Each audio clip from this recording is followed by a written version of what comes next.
My name is Joseph Dean. I'm the owner of Alabama Funeral Homes and Cremation Centers and Tallapoosa County Memory Gardens. A lot of people like to make arrangements for what's going to happen with their body before they pass away.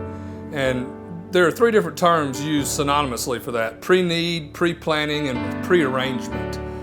Let's just call it pre-planning, okay?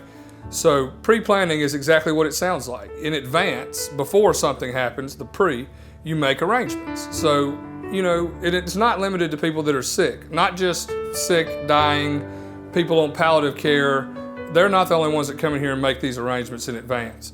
Perfectly healthy, young folks, middle-aged, older, come and sit down with us. That way they get to know us, they meet us, they see if we're worth earning their trust to entrust their care to us after their death. And we sit down, we plan everything, whether it's a simple cremation. Hey, I just want to be cremated. I want the cremains returned to my family so they can be buried in my family plot at the cemetery.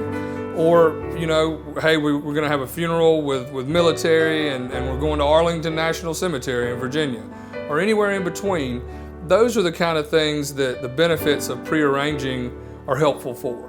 You come in, you sit down, you lay everything out. You fill out paperwork for death certificates, obituaries, you do it all in advance, and it really puts your family first at the time of death. It allows them to really sit back and grieve as they're supposed to, instead of being tasked with 36 really difficult decisions to be made at a time when they don't really feel like making any decisions.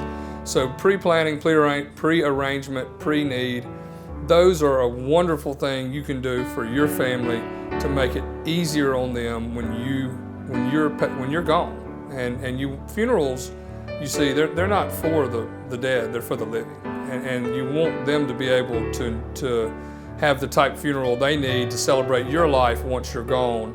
And by planning that yourself in advance, that's helpful. And the other key reason to do that is price. When you come to a funeral home, any funeral home, and they allow you to pre-arrange a funeral and you pay for it in its entirety, that price is frozen through the funeral home. Whatever you pay the funeral home for the cremation is frozen. It won't go up, can't go up. And it's same with a burial. Whatever you pay them for services, casket, vault, those prices are locked in. Now, opening and closing of the grave, death certificates, things that are out of the funeral home's control that are called cash advance items, those can go up. But you at least will just pay the difference. You'll already have the majority of it knocked out. So again, pre-planning is a loving thing to do for your family, because it puts them first in the time when they need to be put first, because you're gone, and it makes their lives a little bit easier.